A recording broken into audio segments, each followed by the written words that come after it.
Olá, eu imagino que você já tenha ouvido falar sobre a graça de Deus, a graça de Cristo, enfim, talvez numa saudação, ou também você já ouviu falar em alguma explicação um pouco maior, algum estudo, ou você conhece de alguma maneira mais aprofundada, mas é muito provável que se você só ouviu, você tenha ouvido de uma maneira um tanto limitada sobre a graça, né? Talvez você tenha ouvido até mesmo em alguma medida de uma maneira equivocada, né? Infelizmente, hoje partilha-se sobre a graça de Cristo de uma forma muito condicionada. E é sobre isso que nós vamos falar aqui hoje. Fala galera, antes de eu começar minha reflexão, eu queria falar duas coisinhas aqui bem rápidas com vocês. Primeiro, que esse aqui é um novo programa do meu canal, né, chamado Fé Irracional. Esse programa já tem um outro, talvez você tenha vindo a convite dele, que é, né, o que você pensa disso, né, que eu falo todas as quintas-feiras sobre algumas coisas que estão acontecendo aí na política, né, na sociedade como um todo, e aí eu sempre comento um pouquinho, tento deixar um pouco das minhas opiniões e abrir para que vocês participem também, e agora eu estou partilhando esse novo canal falando sobre a fé irracional. É isso porque eu carrego, e é isso que eu tenho sempre tentado trazer nas minhas apresentações, uma série de coisas que compõem quem é Samuel Oliveira, né, alguns princípios, valores, formações, coisas que fazem de mim partilhar aquilo que eu partilho e entender da forma que eu entendo, né? Assim como eu falo de política nas quintas-feiras, né? Aqui agora também falando sobre teologia, ou falando sobre a Bíblia, enfim, né? Até já disse, encare como você quiser. Aqui são reflexões, às vezes vão ser estudos teológicos, às vezes coisas que eu penso, né? Às vezes mensagens, pregações, o que você quiser pensar. Mas eu sempre carrego um pouquinho de mim. Eu sou estudante de filosofia, sou um militante político, né? Partidário, progressista,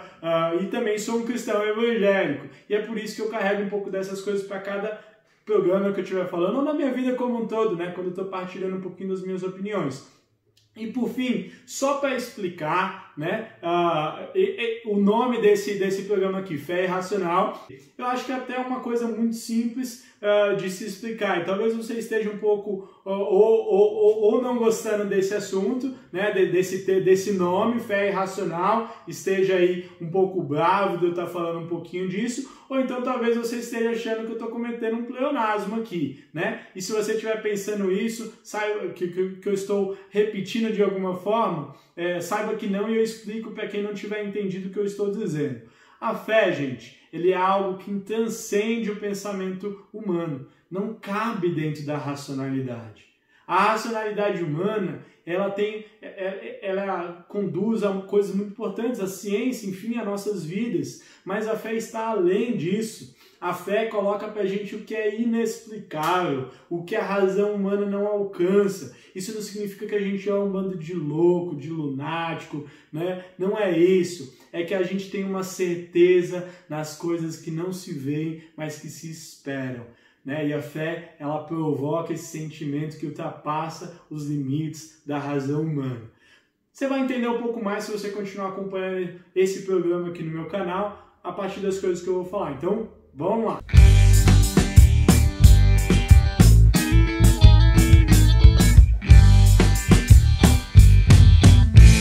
Pois é, gente, hoje, para começar esse programa, gostaria de falar de forma ousada, né? Falar sobre esse fenômeno, né? Esse elemento chave do cristianismo, né? Esse elemento que percorre a história do cristianismo de forma muito significante, muito importante, né? Esse elemento que é escandaloso, que não cabe dentro da racionalidade humana. Quando a gente olha para a graça de forma a compreender a sua plenitude, e é isso que nós faremos aqui hoje, nós percebemos o quanto ele está para além da razão humana, né? De forma, vamos dizer aqui, né, não existe essa palavra, mas arracional, né? Não irracional, mas arracional, ou seja, que está fora né, fora desse escopo do pensamento humano, né, que a gente não consegue compreender, né, esse elemento importante, né, dentro do cristianismo. E eu queria começar fazendo uma leitura, se você quiser, fique à vontade de ler, acompanhar, verificar, conferir, né, mas do livro de Romanos, capítulo 3, a partir do versículo 21 ao 24. Né, deixei uma colinha aí para eu ler, né, ao mesmo tempo também que eu tenho minha colinha aqui para não esquecer de falar nada. Tô com algumas luzes aqui no meu rosto, mas vamos lá. Né?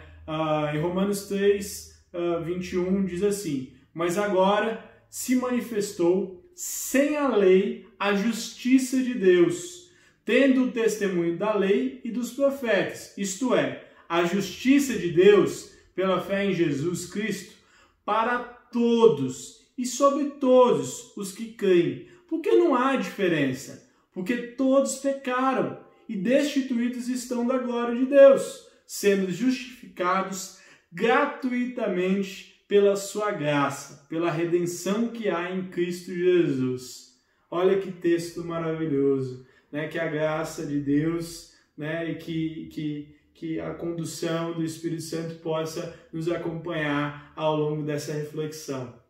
Bom, gente, a graça ela é algo muito magnífico, encantador, né? A gente tem que falar da graça de Deus com um grande sorriso no rosto, porque é isso que ela transmite quando a gente a capta verdadeiramente. Né? Eu gosto muito do significado que se dá à graça de favor imerecido, né? Ou seja, aquilo que você não merece, mas você recebe. É isso mesmo, é isso que é fora da lógica humana. Você não merece algo, mas você recebe. É contra essa meritocracia, né, que a gente tanto fala. Não estou dizendo que tem a ver necessariamente quando a gente contextualiza a nossa sociedade, mas é algo contrário a isso, né? Ou seja, você não merece e você recebe, né? Não significa que quem merece não recebe, né? Mas é porque alcança até quem não merece. Ou seja, o que Jesus tenta trazer com o seu conceito de graça é algo que vai além das capacidades humanas. Mesmo as capacidades mais amorosas, afetivas, misericordiosas, a graça ela consegue ir além disso, né?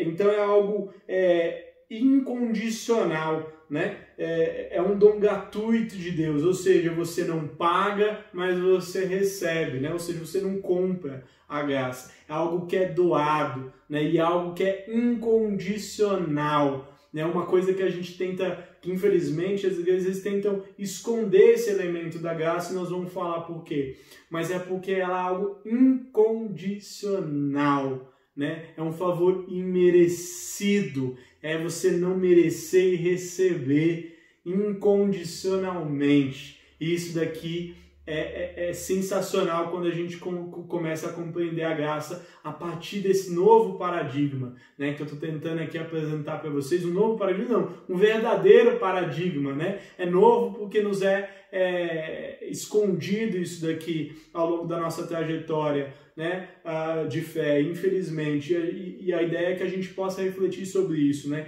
Então a graça ela tem esse caráter, né, de incondicionalidade, ou seja, de favor imerecido, né? E inclusive é importante a gente pensar isso porque a graça ela supera até mesmo essa pseudo-moralidade humana, né? Por que pseudo-moralidade humana? Porque é quando a gente acredita e começa a criar uma série de regras, de leis, de moral, né? De padrões, de coisas que a gente estabelece como certo e errado, e em alguma medida é importante, né? Tem sua função, é importante que a gente tenha leis, né, dentro de uma sociedade, mas mesmo dentro de uma comunidade de fé que a gente tenha princípios, de alguma forma é importante e é válido, mas isso daqui é muito pífio, é muito menor, né? É muito limitado. Infelizmente, isso daqui não consegue alcançar uma dimensão extra, né? E Jesus tenta apresentar muitas vezes isso quando ele fala, né? Para a gente deixar a lei, não no sentido de desobedecer, não no sentido da gente contrariar, mas ele fala o seguinte: vocês têm pensamentos muito limitados, né? Se você acha que isso aqui é pecado, saiba que você fazer algo no teu coração, pensar isso já é pecado. Ou seja, para de se enganar criando pseudo-moralidades, porque isso daqui é muito limitado. E o meu amor supera isso. A minha graça que eu dou a vocês supera porque vocês são incapazes de formular algo por completo. Vocês perderam isso lá no início. Né? Lá no início da história da humanidade, vocês perderam essa capacidade da perfeição. Né? Não significa ao mesmo tempo que nós somos errantes por um todo. Nós somos feitos de erros e acertos. Né? Até um erro, na verdade, que a gente comete dentro do nosso campo de fé é a gente acreditar à humanidade ou ao ser humano, às pessoas como um todo, como se fôssemos seres inteiramente maléficos, né, que só fazem maldades e pecadores e isso, aquilo, e são incapazes de fazer o bem. Não, muito pelo contrário, nós somos capazes sim, certo? Somos capazes sim. Mas mesmo para os que fazem mal, Jesus traz uma boa notícia, que é a graça. A graça supera essa nossa pseudo-moralidade, que por hora é importante, por hora está acertada, por hora está equivocada, por hora é um instrumento de opressão por aqueles que se apropriam do discurso, né? Mas a graça supera isso. Então, esse é um elemento muito importante para a gente começar a compreender a graça, né? E como que a graça nos atinge, então, né? Ela nos atinge de forma plena, absoluta, né? Por um todo, a todos e em tudo. É isso, é exatamente isso, é exatamente isso. Essa graça que é incondicional, que é um favor imerecido, né? Que é algo que a gente não merece, é isso mesmo, ela atinge a todos, em tudo, por completo, em tudo. Né? A graça ela tem essa capacidade de chegar a tudo e a todos. E é isso que há muito tempo está sendo escondido, infelizmente, dentro das nossas reflexões. E a gente precisa trazer à tona essa boa notícia maravilhosa da graça de Deus como algo que está à disposição para alcançar a todos e que deve alcançar a todos. Né? Deus... Ele tem uma capacidade que nenhum outro Deus tem, né? Seja os imaginários aí, enfim, seja nós, eu, você, qualquer ser humano, o melhor ser humano que a gente venha possivelmente encontrar, não tem uma capacidade que Deus tem, que é de amar incondicionalmente. Incondicionalmente. E esse amor incondicional de Deus, da parte de Deus, né? Ele tem como sua expressão máxima a graça, que é o que nos traz a salvação, né? Isso é muito importante. Então, talvez você esteja se perguntando, poxa, Samuel, então a quem que essa graça atinge, né?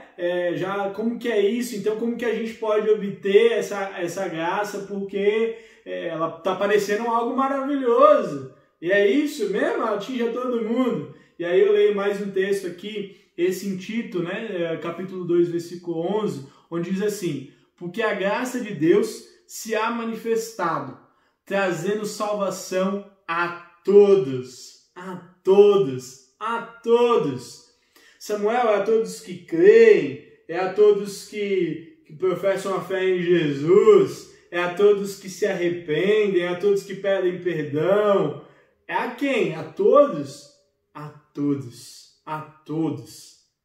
Ela é absoluta. A graça de Deus é absoluta. E é isso que há muito tempo a gente não tem conseguido revelar, porque infelizmente a graça sempre fica condicionada, é aquilo que eu disse no começo, e presa a um discurso de instrumentalização da graça de Deus para manutenção de padrões e morais que a igreja ou as igrejas ao longo da história trouxeram. Infelizmente, a gente sempre esteve refém a novos padrões, né? Jesus já nos falava para deixar a lei mosaica, não deixá-la de lado, mas conseguir evoluir a partir dela com o nosso culto racional, né? Até usando uma expressão de Paulo. Só que a gente sempre estabelece novas morais. Por hora positivas, como eu disse, por hora negativas, mas a gente sempre condiciona a graça a isso. Ou a gente condiciona a fé, né?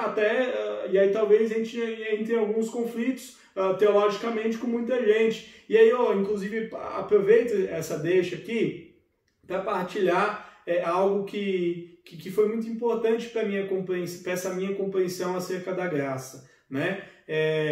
Eu ouvi no pastor Ed Renekiewicz, né, um pastor abençoado, muito importante, que tem trazido uma reflexão muito positiva acerca da palavra, né? Já há muitos anos eu ouvi, já há muitos anos. E aí eu ouvindo ele falando sobre a salvação, né? Algo que dentro da teologia a gente até vai falar de universalismo, não sei se dá para categorizar ele nesse sentido, né?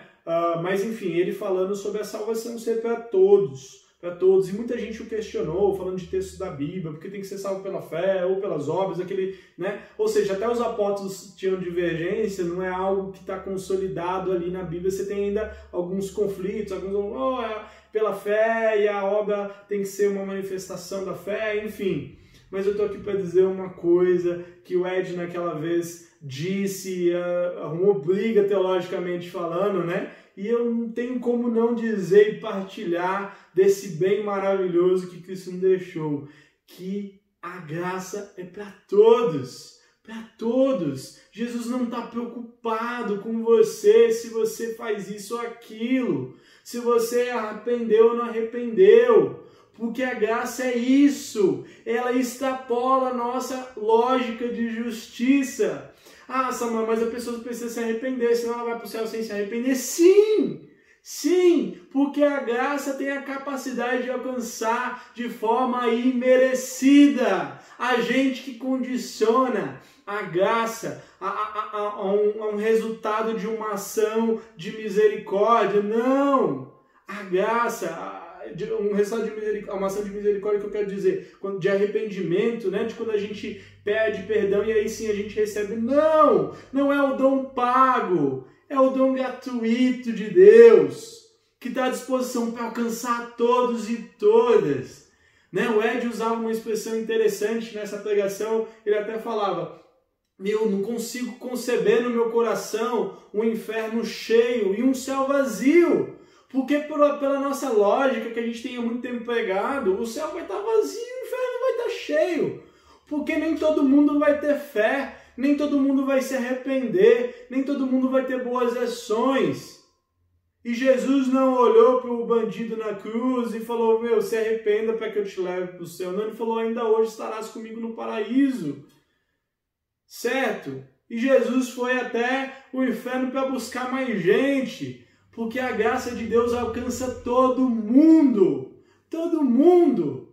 Isso é maravilhoso, isso precisa ser anunciado. Essa é a boa notícia de Deus, esse é o Evangelho, a boa nova, de que Jesus veio com a graça, para que não precise pagar nada, para que você não precise merecer, porque a gente não tem condição de mérito diante de Deus, e a gente recebe gratuitamente. É dessa graça que eu queria partilhar, e até completo, né, um pouco essa frase do Ed sobre o inferno, e partilho um sentimento meu. Quando eu deixei de acreditar nesse tipo de inferno cheio, eu passei a viver a graça, a lucidez da graça de Deus, e de o quanto ela é capaz de nos alcançar. E você pode não acreditar nisso, você pode achar que tem que crer, você pode inclusive falar isso para as pessoas, creiam, se arrependam para que vocês sejam salvos, mas independente disso, a graça está aí para alcançar cada um,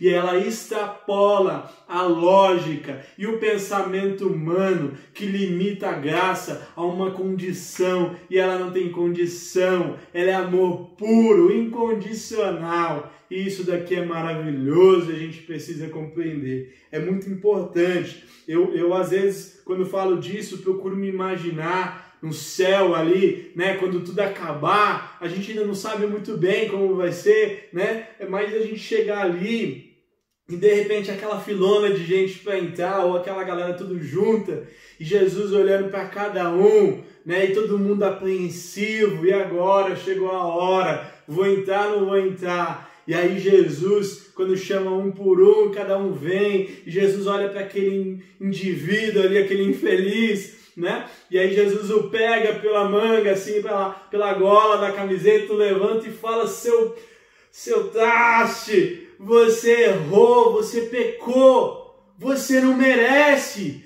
mas eu te amo, você não merece, entra logo nesse céu aí porque eu te amo, você não devia ter feito o que fez, você vacilou, você cometeu injustiça com as pessoas, você nem creu em mim, mas eu estou aqui para te mostrar quem sou eu e que meu amor é incondicional. E eu imagino, às vezes, né, Jesus meio que bravo assim, e ao mesmo tempo abraçando e amando, aquele sentimento de pai que repreende o filho, mas que a sua repreensão não é jogá-lo fora, lançá-lo no inferno, é o amar, é o abraço, né? Aquela coisa até constrangedora, que eu vou falar disso mais à frente. E eu consigo às vezes vislumbrar essa cena e vai ser tão maravilhoso. Jesus pode até falar uma meia dúzia de palavrão ali, xingar, né? Tô brincando aqui, mas imaginariamente a gente pega um Jesus bravo falando isso, mas ao mesmo tempo falando, não, vem cá, porque eu não sou o que te condena. A sua punição, a sua condena, você vai ser condenado a ficar aqui no meio da gente que te ama. É uma diferença tão grande, porque isso daqui não cabe nos nossos sentimentos. Isso aqui, eu não teria capacidade de fazer isso. É por isso que eu digo que Cristo e a graça de Cristo extrapola a racionalidade humana. Nós temos um conceito de justiça que não é o mesmo conceito de justiça de Deus. O conceito de Deus de justiça, de Jesus de justiça, não é punitivo, é redentor. É salvador, é transformador, é diferente. E é importante que a gente tenha essa compreensão, né? Às vezes a gente se imagina num céu cheio de riquezas, né? Ruas de ouro, isso e aquilo. Só que o conceito de riqueza para Deus não é o mesmo que a gente, não é de materialidade. Até pode ter essas coisas, não me importa. Lá vai estar cheio de amor, uma coisa que é raro aqui na gente, infelizmente. Então Jesus ele transborda isso, essa maravilha, né? A graça ela é uma boa nova por si só. A graça é o anúncio que traz a notícia que alegra os corações da humanidade, que antes estava perdida sem solução e que agora tem uma solução da salvação, que é a graça que vem de bom grado, de forma gratuita. Isso é muito maravilhoso, né? E assim... a gente às vezes também pensa no inferno. Tem muita gente que na verdade não quer ir no inferno para evitar dor e sofrimento, e mais isso do que quer ir para o céu viver a graça e a misericórdia de Deus. Então às vezes fica muito preocupado em deixar o inferno para não viver a dor e deixamos de viver essa experiência da sensação de viver essa graça, esse sentimento maravilhoso que eu estou partilhando com vocês. Então é muito importante a gente ter essa compreensão. E aí você talvez me pergunte, Samuel, então é isso? Caraca, vamos viver então errantes? Vamos sair daí fazendo o que a gente bem entende? Né? Já que não há condição alguma para a graça, ela é gratuita, vamos embora, vamos fazer tudo o que a gente quer fazer. Né? Então não tem pecado, e o pecado? Né? Primeiro que sobre o pecado eu vou falar, mas eu vou falar numa próxima reflexão, inclusive fique atento, para que você veja a minha próxima reflexão, que ela tem muito a ver com essa daqui e responde essa pergunta que é importante, né? Sobre o pecado. Mas de alguma forma, né, a gente vai viver errante, então não vamos viver errantes, não temos que viver errantes. Né? A gente até pode, a liberdade que Deus dá, né, para a gente fazer o que a gente quiser fazer, a gente faz, certo? Ele já nos deu essa liberdade, já nos deu, né? Essa liberdade a gente inclusive faz, tem gente que faz muitas maldades, né? Mas acontece que quando a gente consegue conceber essa nova concepção de graça, quando a gente passa por esse paradigma da graça, né, que eu estou apresentando aqui para vocês, a nossa vontade já não é mais de viver com as coisas pífias, né, com as nossas maldades bestiais. Não significa que a gente passa a ser seres perfeitos, mas é porque a graça nos traz uma sensação de vida e que é transformadora, que eleva o nosso nível de consciência para viver uma vida muito diferente diante da que a gente vivia quando a gente não compreendia essa graça, né? Não é simplesmente, já sei do fim, então beleza. Não! Puxa, que fim maravilhoso!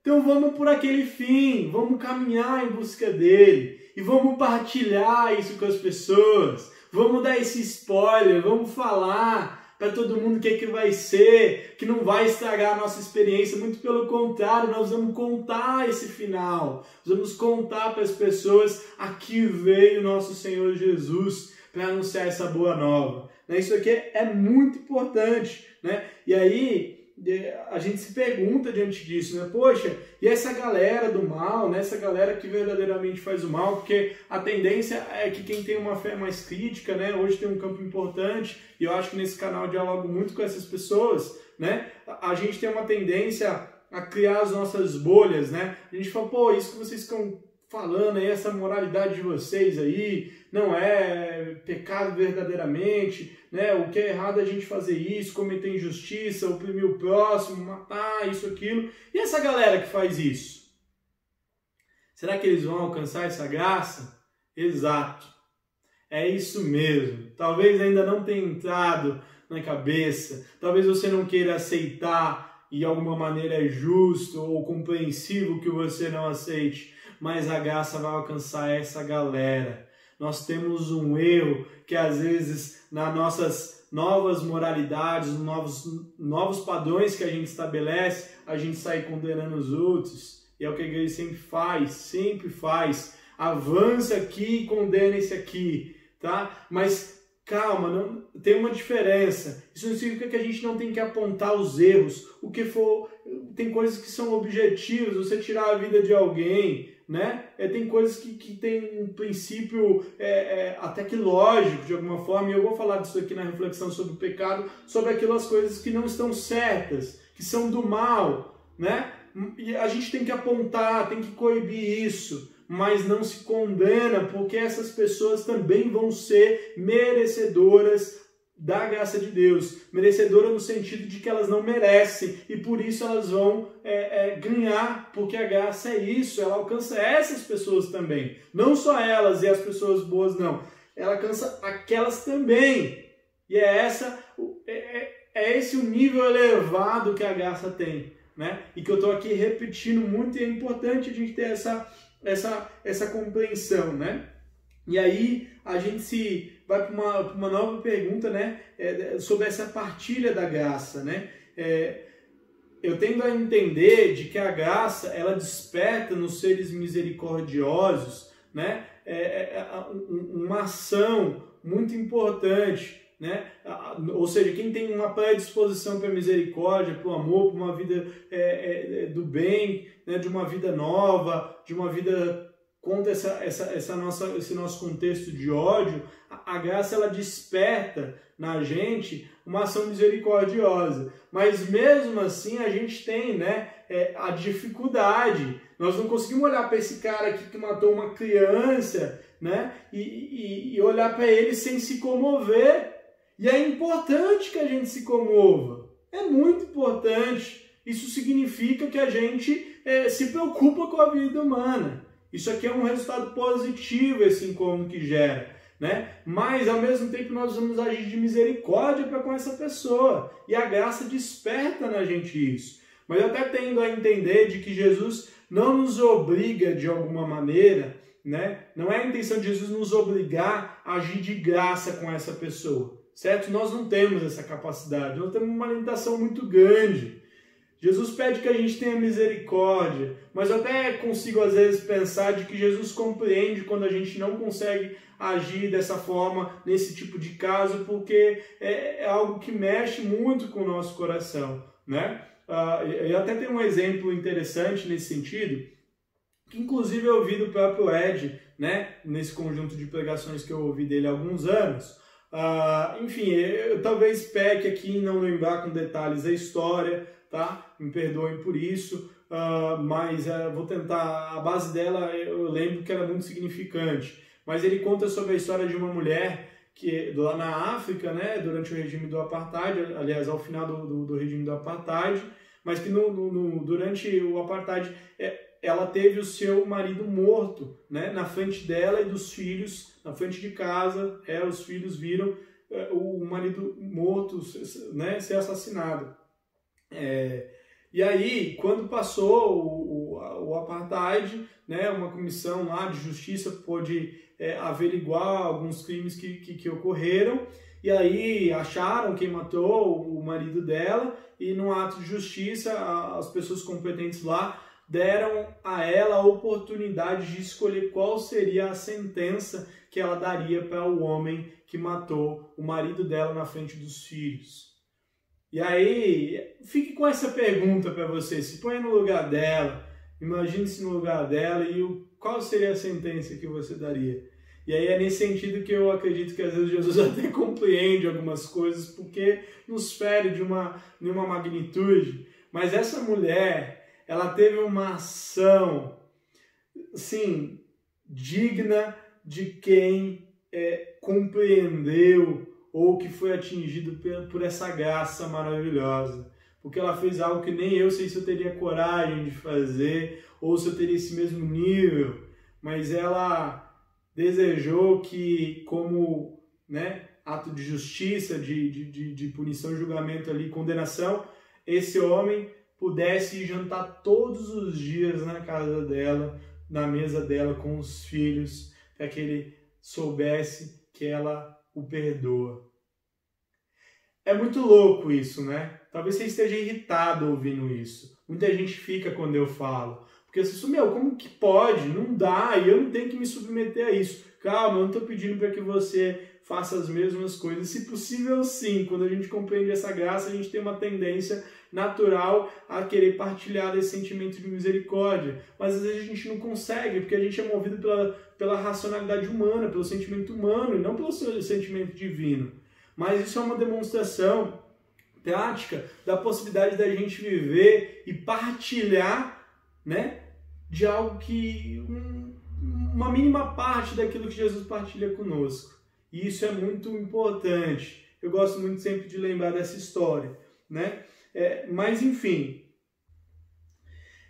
é importante que a gente tenha essa autorreflexão, né, para com essas pessoas más, né?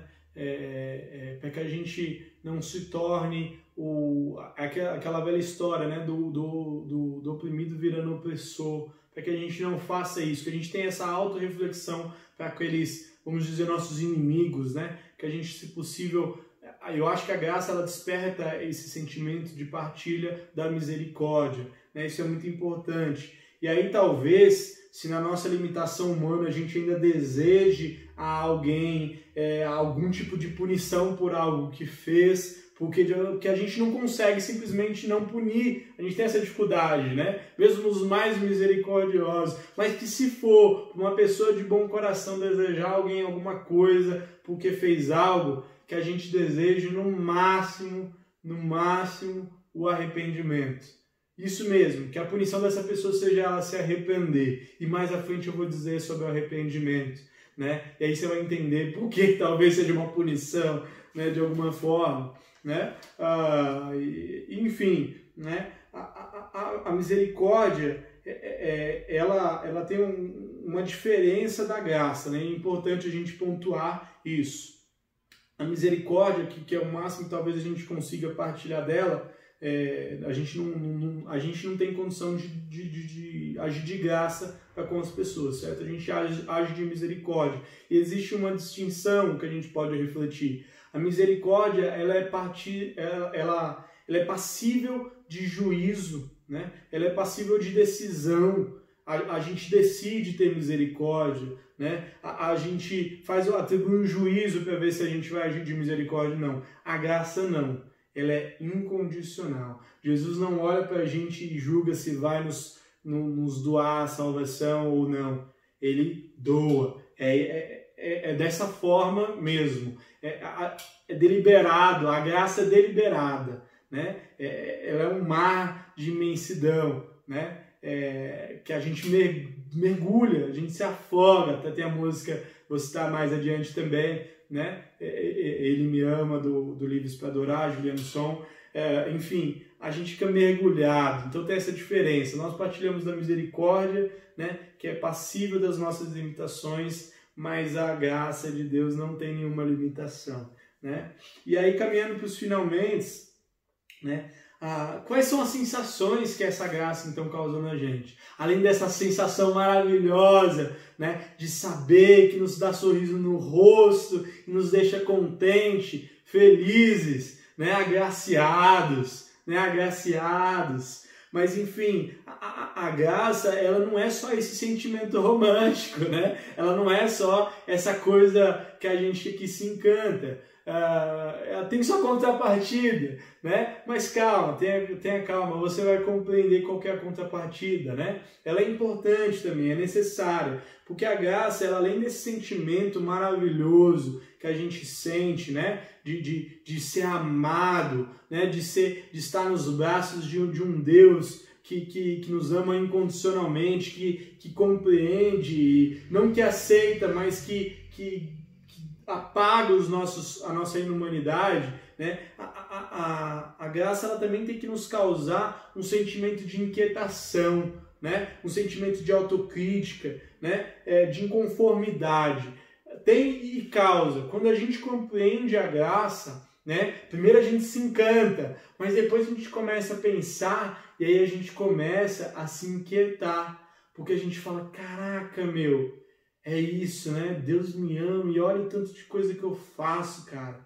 Eu sei que Deus um dia vai me salvar e vai me tirar desse mundo e vai me amar, mesmo eu sendo essa pessoa, pensando o que pensa, fazendo o que faz, né? Paulo tinha muito desses conflitos, né? Pô, o que eu quero eu não faço o que eu não quero, enfim, né? E a gente, quando se coloca nessa situação de refletir, né? E é importante essa autorreflexão, a gente fala, caramba, puxa, eu não mereço. Olha o que eu fiz hoje. Olha como eu fui egoísta aqui. Olha como eu maltratei essa pessoa para que eu pudesse ter um bem material, qualquer outra coisa. Olha como eu anulei o outro em detrimento de algo para mim. E ainda assim, eu tenho a certeza e sei que um dia Deus vai me salvar e vai me abraçar porque a sua graça compreende a minha inumanidade. E é um sentimento duro, porque a gente se coloca nessa situação e cai a ficha, sabe? Você fala, meu, caramba, é isso. Eu, por mais que me esforce, não tenho condição de alcançar uma perfeição. E, meu, eu faço tanta coisa ruim. Eu sou tão egoísta. Eu não dou conta. E mesmo assim, a graça de Deus me alcança. A graça de Deus está para mim, porque ela é incondicional. Olha que Deus amoroso.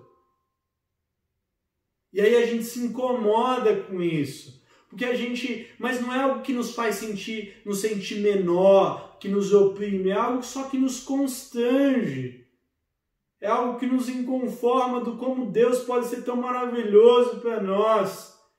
E ao mesmo tempo isso não é algo hipócrita e falar, ai Deus, não age não porque eu não mereço. Não, a gente está aqui porque a gente não aguenta. A gente precisa da misericórdia e da graça de Deus, né? E esse sentimento de autocrítica, ele é muito importante, né?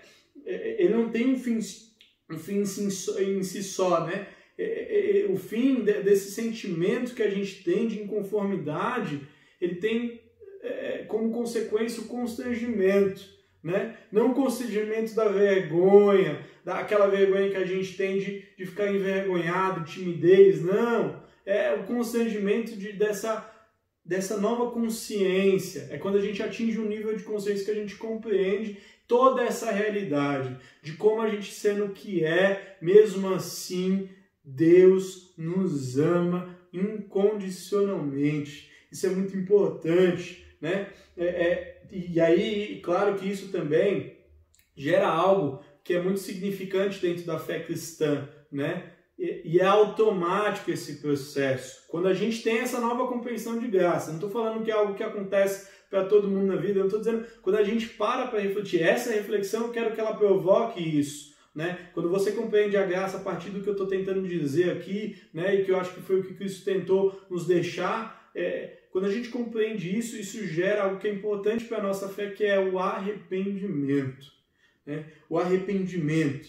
E veja bem, o arrependimento ele é diferente do remorso, né? Tem muita gente que tem remorso, né? E o remorso é simplesmente aquele peso na consciência. Você faz algo e tem um peso na consciência, certo? Aquilo te incomoda. E aí você fica pensando naquilo, mas isso não te impede de fazer de novo, porque você só teve um remorso. Mas quando você se arrepende verdadeiramente, né? É diferente, porque você não é o peso na consciência, né? É o peso que dá numa nova consciência, né? Ou seja, quando você tem remorso, você tem um peso na consciência. Quando você se arrepende, é quando você está sob uma nova consciência, e aí você tem o peso desse enxergar, né? Você tem não um peso de incômodo, mas um peso de caramba, você está ali sob uma nova lucidez, né? Uma verdadeira lucidez, aliás, né? Você está sob uma nova consciência e você se percebe naquela situação. E aí você já não está mais sob a consciência antiga que te permitiria talvez repetir aquilo que você fez, mas você se arrependeu, então você está sob uma nova consciência e a partir dela você tem esse incômodo, né? E isso é doído, mas é necessário, é muito necessário, é importante. Até lembro do que eu falei anteriormente, né? Talvez a gente deseje, no máximo que a gente pode desejar, né? Se você quer viver de um coração do bem, né? Você desejar para o outro arrependimento, porque não é um sentimento fácil, né? É um sentimento que deixa a gente angustiado, não no sentido de nos deixar depressivos, não de nos deixar inerte. O remorso causa isso, às vezes deixa você parar. Não, mas o arrependimento te incomoda, porque você percebe sobre uma nova realidade aquilo que você era antes. E você fala, meu Deus me livre, eu era aquilo. Mas você não fica só nisso, você fala, puxa vida, agora eu sou outra pessoa. Eu mudei, eu não quero mais ser aquilo. Era aquilo que eu era, isso me incomoda. Mas então eu não quero mais ser aquilo. Isso é o arrependimento. Ele é necessário, ele é importante. E talvez a gente até pense no arrependimento, né? Como talvez essa punição, talvez seja essa a punição de Deus. Já que a gente tem uma dificuldade, né? A gente não consegue compreender essa lógica de Deus, né? Que dá de graça e que não pune, né? Que não gera nada. O que é isso? Ela gera transformação, gera arrependimento. Se for para ter uma punição que seja essa, o arrependimento ele é transformador, ele não é a dor pela dor, né? Não é a opressão. O arrependimento é o incômodo, né? Que gera transformação. E talvez seja esse o problema que na história da igreja a gente tem. As igrejas têm uma dificuldade de pregar isso, de dizer dessa graça. O meio cristão tem dificuldade, porque dá a sensação de que vai haver uma exacerbação na vida, né? Nas ações, que a galera vai sair por aí pecando para lá e para cá. Gente, nós temos que deixar de ficar preocupados com isso. Temos que sim, né, denunciar as injustiças e viver e pregar uma vida de qualidade coletivamente. Mas Jesus, ele extrapola tudo isso. Ele está super além disso daqui, porque ele nos oferece a graça que alcança a cada um e a gente precisa espalhar essa boa notícia, né? Até é muito pretensioso e irrisório de alguma forma da nossa parte querer achar, né, que a gente com esse nosso estabelecimento de morais, de leis, né, de regras, a gente vai causar algum tipo de transformação. Nós não temos essa condição. O que tem condição de transformar a vida das pessoas é a graça. E isso precisa ser anunciado para as pessoas. Precisa ser anunciado. E para finalizar, é a gente compreender que durante esse processo, todo esse processo, se você teve acesso à graça, a esse conceito de graça ou não, se você teve acesso à fé ou não, se você teve acesso a uma autoconsciência da condição humana que você vivia ou não, e se você tendo esse acesso, se isso daqui te incomodou, né, gerou inconformidade, ou se isso daqui te gerou uma insensibilidade ainda maior, né, se você soube da graça e mesmo assim rejeitou, ainda assim, né, então, ou seja, se isso gerou incômodo ou não, certo? E se esse incômodo te fez transformar de vida, ou se não fez, o fim é a graça, independente, ela está dada, está posta. O fim é a graça, que se possível você viva uma vida de transformação, de arrependimento, porque não é possível que a gente saiba disso, dessa coisa maravilhosa, e não queira vivê-la em sua plenitude e partilhar ela aos quatro cantos da terra. Não é possível, mas ainda que seja possível que a gente não tenha impacto, o fim é a graça. Saiba disso, tenha certeza disso. Dessa boa notícia de Deus, dessa boa notícia do Evangelho, dessa boa notícia de Jesus, que não cabe na racionalidade humana. O fim é a graça.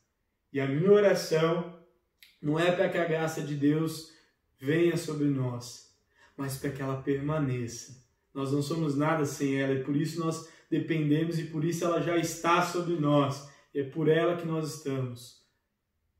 Então que a graça de Deus permaneça sobre a minha, sobre a sua, sobre a vida de todos. Porque é isso. O fim é a graça. Deus te abençoe. Penso, não sei se eu te convenço, não é pra qualquer um. Tem quem não tem bom senso e quem é só senso comum. O jogo é intenso e a primeira é um caminhão. Pode descer trucando que essa aqui eu venço.